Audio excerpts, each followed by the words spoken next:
Welcome to Moxie Bets, presented by Caesar Sportsbook. I'm Katie Mox. We've got a great show for you today. Our friend Danny Brasco is here, and spring training baseball is officially underway. So we'll take a look at some MLB futures for the upcoming season. Plus, we'll get some best bets on the hardwood tonight, both NBA and college hoops. And of course, you know it, you've got some Mox Locks coming your way. Before we get started, let's welcome in said guest, Mr. Monday, Danny Brasco. How we doing, pal?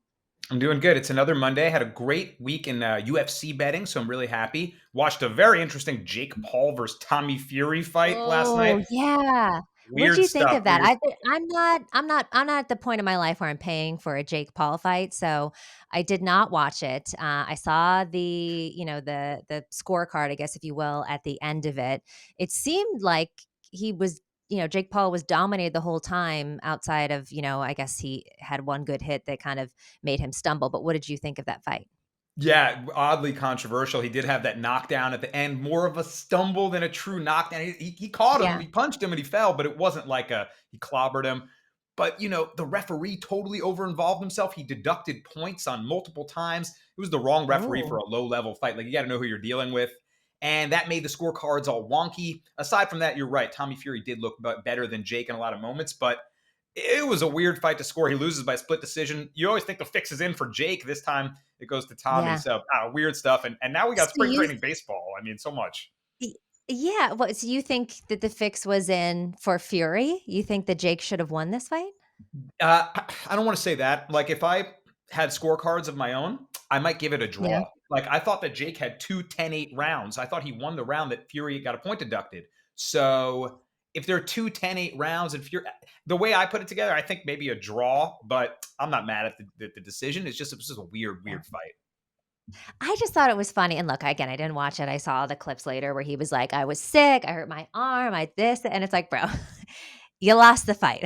Okay? Like, the amount of excuses, that were pouring out of him, and I guess it is his first loss, and it is the first time that he was supposedly, and you'll know more than me, betting a real fighter, even though I think that Fury is really just what, like, the nephew or the brother of a real fighter? Um, right? I mean, He's is that Tyson's brother, and he can accurate? box, but he's Yeah. not Tyson. Tyson's one of the greatest to ever do it. Tommy's not so much. Not so much. Okay, well, on that note, let's get right into Mox Thought. And look, baseball's already underway. Spring training has started. I know you're a big Yankees fan. Everyone's feeling hopeful this time of the year. So why not head into some way too early futures bet for the MLB? And look, we're not going to get into the World Series quite yet. That's too much of a jump for me. But let's look at these league winners. Who do you see coming out on top in either the AL or the NL? Obviously, this is very hard for me. You see all the Yankee stuff in the background. And as a pro Yeah. better, the one thing that I always tell people that follow my bets is I don't give out Yankee bets because there is real bias in there for me. Like, I grew up Yeah. with the Yankees. It feels like it's betting against childhood me. Yeah. Like, it's just wrong. So Yeah. I always say my Yankee takes are with a grain of salt, and I'll pass Yeah. on them over here because I feel like I can't give an unbiased opinion. And sadly enough, Right. that leads me to pick the Astros to win excuse me, not the Oh. World Series. I don't want to predict that. But the AL again, I mean, they didn't get Yeah, any worse, Katie. Like, I thought when they lost Correa to the Twins, maybe there's a void there a little bit. And Jeremy Pena emerges even better than he ever was. So they just didn't get any weaker, and their pitching, yeah. their depth stays there. I don't know who takes the Astros down. So I'll lay the plus 260 chalk, I guess, and pick them to win the AL. I like it, and it's hard to argue with that. I went a little bit more of a long shot with mine. I'm taking the Phillies to win the NL at plus 800. And look, Phillies once again obviously trail behind. You got the Dodgers, the Braves, the Mets, who had a crazy offseason, and the Padres. I'm really high on the Padres. I'll get into that in a second. The Dodgers, to me, are a great, great team. They always do well. They're always at the top of the amount of wins that they have every single season. But beyond, winning in 2020, they kind of tend to fall apart in the postseason. Braves, I like a lot, and the Mets. I was high on the Mets last year, and the Mets were just Mets. So it's hard for me to go again. But the Phillies, okay, so let's get into the Phillies. They were 2 wins away from winning the World Series just last season. I feel like they stunned a lot of people. They're returning a similar roster that they had in that playoff run, and they added Walker and Krimble to the pitching rotation. And they already had a pretty good bullpen. You got Aaron Nola, you got Zach Wheeler there. And yes, there's the question mark of Bryce Harper, right? He's out for the first part of the season, I think, due to Tommy John surgery. But even if I look at last year, he missed 2 months last year with thumb, and they did all right. So at plus 800, I think that the Phillies can get into the wild card spot again. And then once they're there, they can make some noise. So at plus 800, I kind of like this as a long shot. Spicy. So they did exactly that this past postseason. Nobody expect them to make it all the way there. So Yeah. if you feel like you're getting plus 800 good odds and they could run it back, I certainly could see them sneaking a wild card spot. The NL East is seemingly up for grabs any year now with the Braves, Mets, and the Phillies. Yeah. Why not? I'm not mad at it. Why not? Okay, so let's go down one well, yeah, one notch here and look at divisions. Who do you see coming away with their division? Any division? What do you think? So I'm going to look at the central divisions for the looks over here, and I feel like those are the ones that are typically up for grabs. AL Central, NL Central. It's always down to the last week of the season. Who's going to, half game? Who's got the tiebreaker? Like these are always razor thin. So everybody in the AL Central is plus money. I'll take the Mm, Guardians, who won it last season by a yeah, considerable margin, at plus 145. They're just so hard to get out, Katie. Like they have no holes in that lineup. Steven Kwan, this guy came on the scene. He just doesn't strike out. You got him in front of a guy like Jose Ramirez, who's super dangerous. They get more powerful down the lineup, and so many guys have very low strikeout rates. So they're just a tough out throughout that lineup. The yeah, pitching depth was there. And I'm not really that afraid of anybody in the AL Central. The White Sox let yeah. us down time and time every year. I So I just know. don't trust them anymore to make that leap to take the Central. I love Terry Yeah, Francona, their manager, scrappy guy who's yeah, won a World Series before with the '04 Red yeah, Sox. Can't believe I just brought that up. PTSD. But I like the Guardians to scrap it out and take the AL Central again this year. yeah. Yeah, I was looking at the AL Central and it is so up for grabs, everybody at plus money. But then I went back to someone that you and I were both high on last season, and I'm gonna take the Padres to win the NL West at plus 140. Wow. And I know they're behind the Dodgers, and I get it, right? The Dodgers had a franchise record of 111 games won last year, 22 more than the Padres. They've also won 9 of the last 10 divisions, 3 pennants, a World Series title. We get it. We get it, Los Angeles. But I feel like the Padres are no longer the Dodgers' little brother in the NL West, right? They stunned the Dodgers last year in the divisional series, winning 3 games to 1. You got Manny Machado that's finalizing his $350 million extension, which thank God they got that done because before he signed with San Diego, they hadn't made the playoffs in 13 years. On paper, right? On paper, Danny, this team is legit. You got Juan Soto, you got Tatis Jr., you got Machado. The pitching rotation is elite. You got Musgrove, Darvish, Snell. I don't know. At plus 140, of course, you could go chalk. You could go with the Dodgers, but I could see that the Padres are going to upset some things again this year. And look, maybe I'm still high on all of the upsets last year, but give me the Padres to win. I'm not mad at it at all. I mean, baseball isn't basketball, so the big three isn't quite a thing, in this game. But if there's a big three in baseball, it's Manny Machado, Fernando Tatis, and Juan Soto. I mean, they've got the Yeah. biggest collection of 3-star players there, and it'll be their first year fully together. Tatis was hurt and Yes. suspended, so now we Oh, can see what that yeah. big three does. If you're facing them 3, 4, 5 in a lineup, God bless. I mean, good luck. So I like them to maybe upset the Dodgers this year. All right, let's go. Okay, so now let's look at season win totals. Any team, an over or an under? What are you thinking, Danny? So I'm gonna go back to Oh, sorry, actually, not quite yet. I got ahead of myself. Yeah. I'm actually gonna pick the ugliest pick on the board, and I'm gonna take Ooh. the Athletics to go under Oh. 59 wins and be the league's worst team. Oh, it's so low. It's the lowest. It's the lowest. I mean, that would imply a more than 100 losses on the season. And they damn near did that last year. They actually had a 4-game win streak to end the season that made them not the worst team, just to the Washington Yeah, Nationals. But it was sort of like an unlikely 4-gamer real quick to get out from underneath the bottom of the barrel of the league. They just didn't get any better. And more yep. than anything, my angle is that I don't think the MLB wants a team in Oakland anymore. Like Well, they have by far the lowest attendance. And I read an article about this Oakland A's sports writer, and he said even if we did do well and surprise some people, there wouldn't be anyone around to see it. And I think that more than anything is if they have a horrible season, we might move this team to Vegas or something like that. So I don't see well, any and positive regression happening for the A's. honestly. No, I don't and for a long time, the A's, even though it's like management has just kept trading away all of their best players, they still somehow were squeaking into the playoffs, for Moneyball, a while Moneyball A's. there. Yeah, exactly, and, that's kinda and look, my family are A's fans. I'm not as big into baseball. I feel like I've kind of reverted now to a little bit maybe of, like, a New York baseball gal. Maybe it's just from hanging out with you and Kirsten, our We'll take producer, you. too We'll much. take you. Come on Well, over. yeah, I'm yeah, happy on board. I gotta adopt one team everywhere that but anyway, so grew up A's fans, and, it was last year that my brothers were finally like, "You know what? We are done with the A's. They do this to us every single season. They trade away all of their good people. They don't invest at all." And I think that to the point I think the A's also maybe wanna move to Vegas and but the statistics that I've been looking at is that baseball might not do as well in Vegas as, let's say, it's because it's not a destination sport like football is or maybe like Interesting. basketball can be. So I don't know how well the A's will do in Vegas, but certainly I'm not against you on this one. I'm looking at the Cubbies and I'm taking them over 77 and a half wins. And maybe this one's a little bit ugly too, okay? Because it's the Cubs, and they did have 74 wins last season, and they've done some good rebuilding. They signed free agents. You got Swanson, Tyone, Bellinger, Trey Mancini, Eric Hosmer.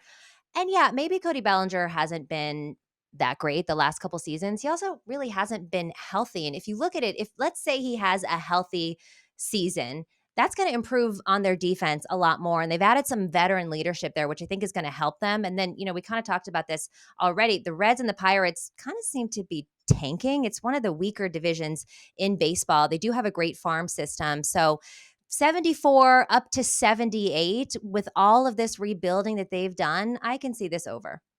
Interesting. And I like that you're attacking the NL Central, another division up for grabs. Like you mentioned, Pirates and Reds, weaker teams, maybe that you could pick up some wins on. I also like that you're attacking a team that's not like one of the marquee names. Of course, you want to back the Dodgers, the Astros, the Yankees, but betting on a win total that's in the high 90s, you're going to be sweating that out to the last week of the Yeah. season. And if they go through one Yeah. bad 2, 3 week period where they just can't win a game, you're going to lose. So I'd rather play a total in this range instead of hoping my team can win 100 games. Right? It's not easy to do in the MLB. Injuries happen. So I'm interested in this all of a sudden. Yeah. Okay, good. I'm happy to pique your interest. All right. So who's going to make the playoffs? Yes or no bets, Danny? What do you think? Playoffs? Talking about playoffs. It's February. When we're talking about playoffs, here we go. I'm doing my best, Jim Mora. I'm going to go back to the Central, NL Central. Let's go to the Brew Crew, the Milwaukee Brewers, to make the playoffs. We got plus 110 on that. And again, up for grabs will be the theme of this division. I think that they can pull it off behind their depth of pitching. Corbin Burns, Freddie Peralta, Devin Williams. I mean, they have a nasty rotation, and I don't see it getting any worse this year. I think that'll carry them through this more than anything. And again, a division that's always down to the wire. I think the pitching wins out here. So give me the Brewers to take the NL Central. The Brew Crew. Okay, so I'm gonna do a neighbor of that and actually stay in Chicago. I'm taking the White Sox to make the playoffs. Is Wow. that plus money at plus 115? And I know they've underperformed expectations for the last couple seasons. They missed the playoffs last year. They were absolutely riddled with injuries though. And, you had the LaRussa situation. I kind of think he was inept. He stepped down due to his health issue, says that he wasn't doing his job well. Well, duh, anybody could tell you that. I just feel like they're kind of primed this year to make another postseason run. They've got the new manager that's stepping in. Their starting rotation is still deep. They signed Andrew Benintendi to a franchise record 5 years, $75 million deal. Dear, in the offseason. I just feel like we could see a bounce back here in the AL Central for them. And look, they were a powerhouse back in what was it, even just 2021, they were doing a lot better. So they missed it last year. I could see them getting back plus 115. And look, new managerial blood, that could change everything, right? Culture change, new clubhouse vibe. I mean, sometimes that's all the difference. So, hey, maybe he comes in, brings the new energy, and this team looks better than they have in recent years, underperforming a little. Yeah, we'll see. We'll see. I can't believe I got two bets in Chicago to start to start things off the year. I'm Cubs really and getting White Sox. risky Yeah, here. you're a Chicago fan this season. All right, so let's talk player props. And there's a multitude of things that you can bet on. Strikeout prop, home run leader, steals, all kinds of things. I'll go first on this one, and I'm going to take Aaron Judge as the home run leader yet again, at plus 600. He had 62 home runs last season, and throughout his career, it's 52, 39, 62. The last 3 seasons of playing at least 148 games. It's hard to lead the league in home runs in consecutive seasons, but I feel like if anyone can do it, it's definitely gonna be Judge. No one's done it, I think, since Jose Batista in, like, 2010 and 11 with the Toronto Blue Jays. Hmm. He's hit 50 or more dingers twice in his career, and you gotta think, with the Yankees lineup and that kinda homer-friendly ballpark, I think he could do it again. And the person who had the second most was who? It was a Trout, and he had what, like 22 less than Judge had. So it's plus 600. Give me Judge again. Yeah, I'll go second, Katie, and I'll also take Aaron Judge for a lot of the same reasons. Hey. The short porch in right field is a home run hitter's best friend. Normally, it benefits lefties more, but Judge loves to go opposite field to that short porch.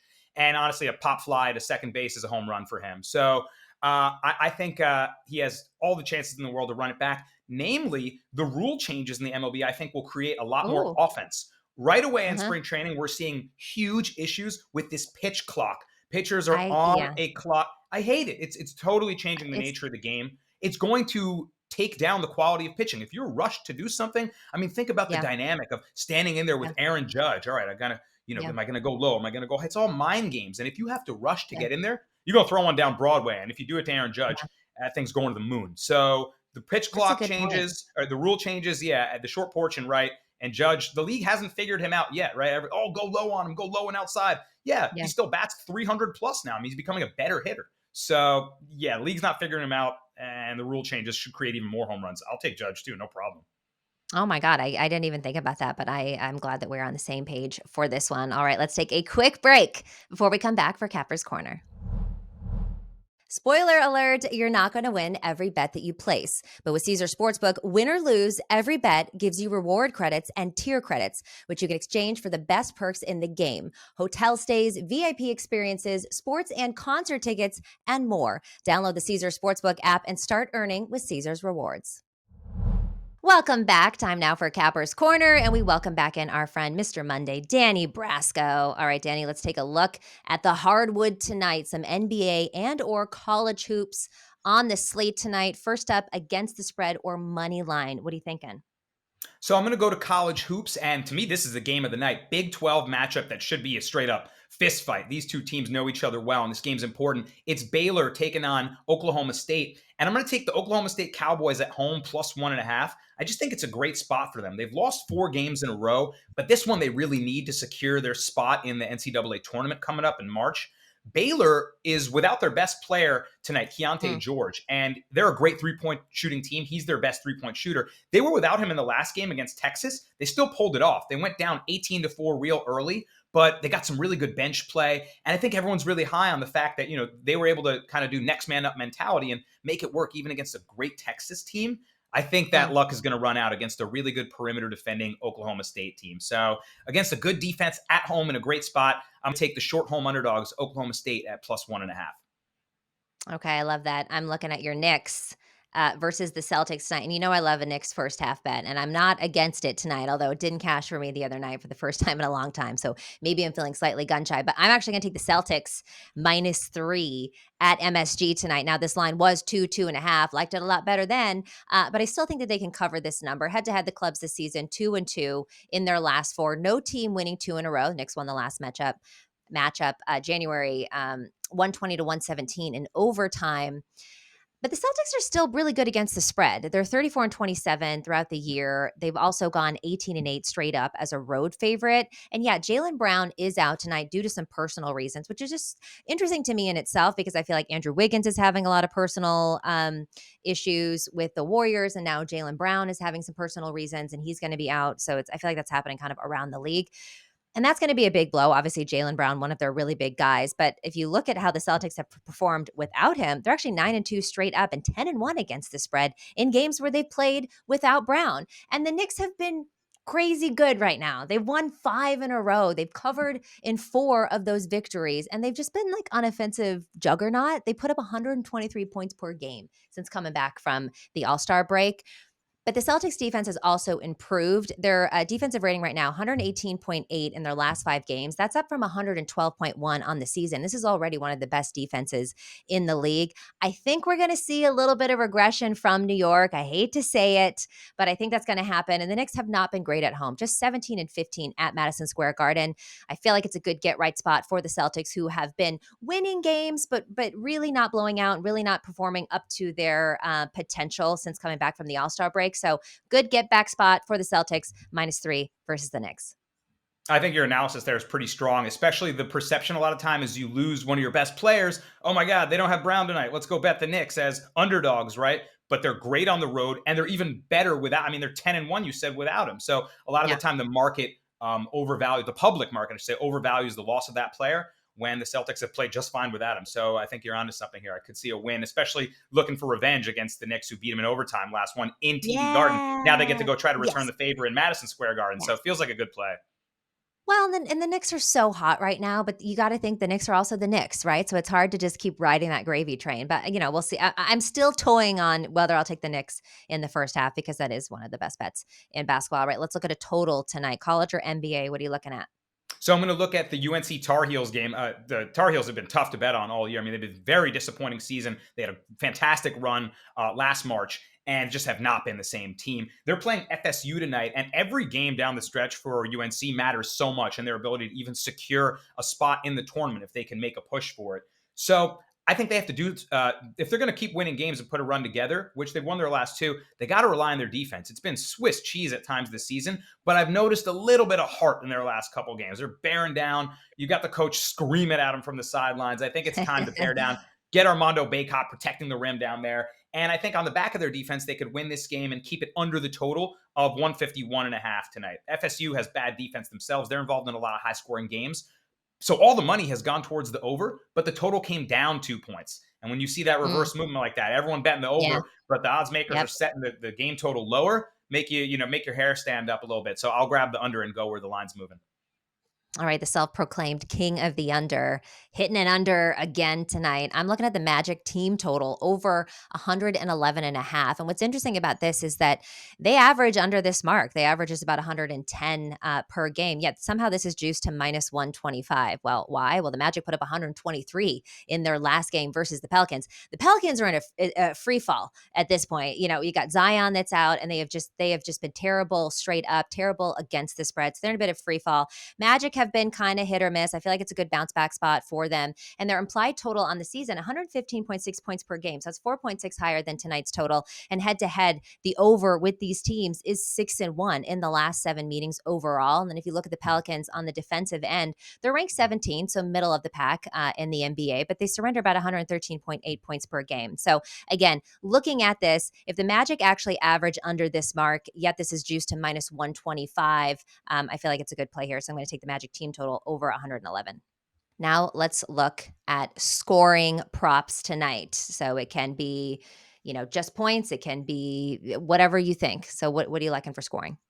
Yeah, I mean, let's take superstars to shine in the Garden. Everyone loves coming to Madison Square Garden and putting up buckets on my Knicks, so I'll take the best player on the floor to do it. Jason Tatum over 31.5 points. You talked about the Celtics angles before. They're looking for revenge after losing in overtime on their own home floor. Time to return the favor. I think Jason Tatum goes off without his co-star, Jaylen Brown. He's got a shoulder load, probably gets 25 shots up tonight, right? So give me his over point total for sure.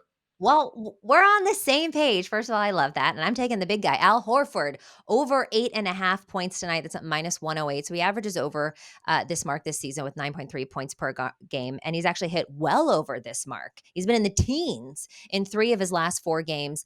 And again, the same thing that you just said about Jaylen Brown being out. I looked at Al Horford, what he averages without Jaylen Brown, and that's all the way up to 10.8 points per game in the last 5 games without Brown. So I like Tatum to have a big game. I like Horford to have a big game. And unfortunately, I like the Celtics to win this game. So I feel like we are on the same page there. All right, Danny, now let's look at non-scoring bets. So rebounds, assists, steals, blocks, you name it. What do you think?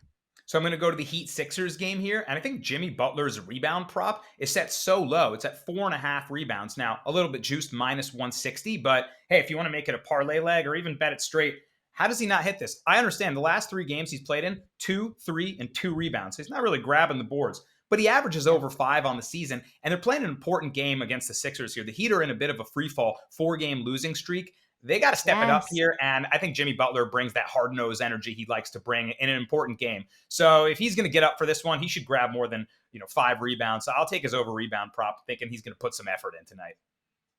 I love this, and I love that we're on the same games because they kind of go hand in hand. I'm on this as well. I'm taking James Harden over 10.5 assists tonight. That's at plus money, plus 104. So he averages just about this number per game. But like you said, Miami has kind of found themselves in a little bit of free fall. They've lost 4 games in a row, and they've been really getting torched on defense. They've actually allowed 27 assists per game over that span. You look at James Harden, he's actually averaging 14.1 through the last 10 games. So he's been getting a lot of assists in the last 10 games. 10 assists per game this season. And again, I think Miami at some point will get back to their defensive prowess, but James Harden's been killing it, and they've just been getting torched with assists. So I'll take James Harden over the 10.5. All right, Danny, time now to get into Mox Locks. What of everything that you gave us today, or a new bet, are your best bets for tonight that you're absolutely taking to the window? I'm taking those college hoops bets to the window. I like the Oklahoma State Cowboys as short home underdogs, plus 105. If you want to, or excuse me, that's on the money line. If you want to take the 1.5, plus 1.5, maybe a little safer. I could see it being a 1-point game. And I like the under in the UNC FSU game, expecting some defense under 150, 1.5. So 2 college hoops plays for you guys tonight. I love that. And I'm going to take the Celtics -3 and Al Horford over 8.5 points tonight. Danny, thank you so much for your time. As always, we'll see you next Monday. This has been Moxie Bets presented by Caesar Sportsbook. Don't forget to follow us on social at Moxie Bets, and we'll see you next time.